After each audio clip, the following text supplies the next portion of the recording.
Hello. I want to take a minute to go over some functionality expanded in version 4.44 around undo of batch transactions.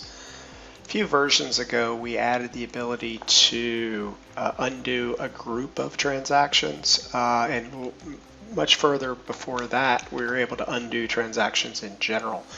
So one of the things that we enhanced in this release was the ability to better see a group of transactions that you could undo together.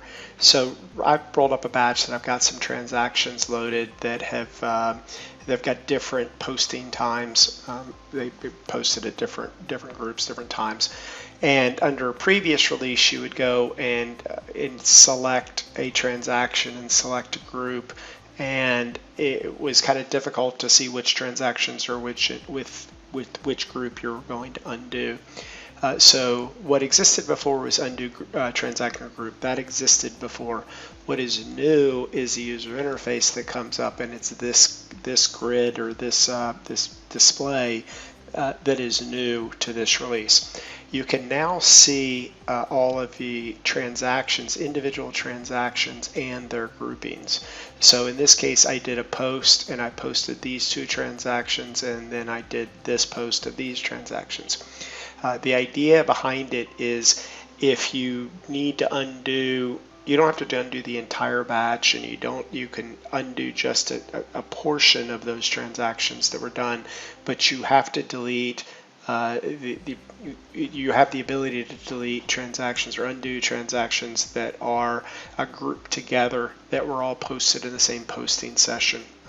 So in this case, I can simply select, and what the system will do is undo these two transactions because I've selected that group that they're in.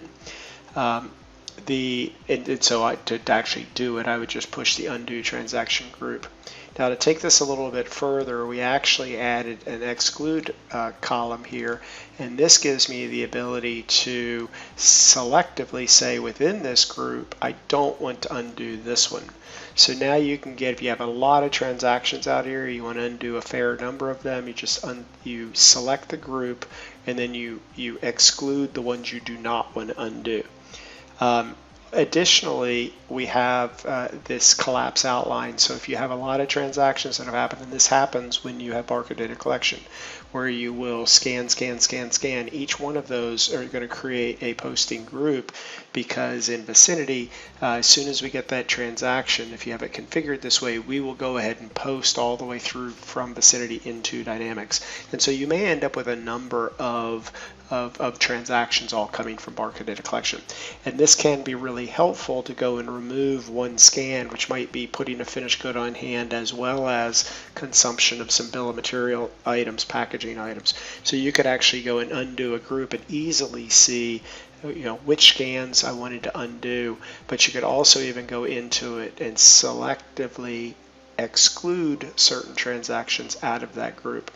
We feel this user interface is easier for users to adopt and kind of understand what we're trying to accomplish.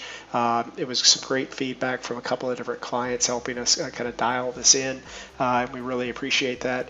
If you all come across any other suggestions, things that you'd like to see added to the application from user interface, please let us know, and we'll be happy to get it into the system. Thanks a lot and have a great day.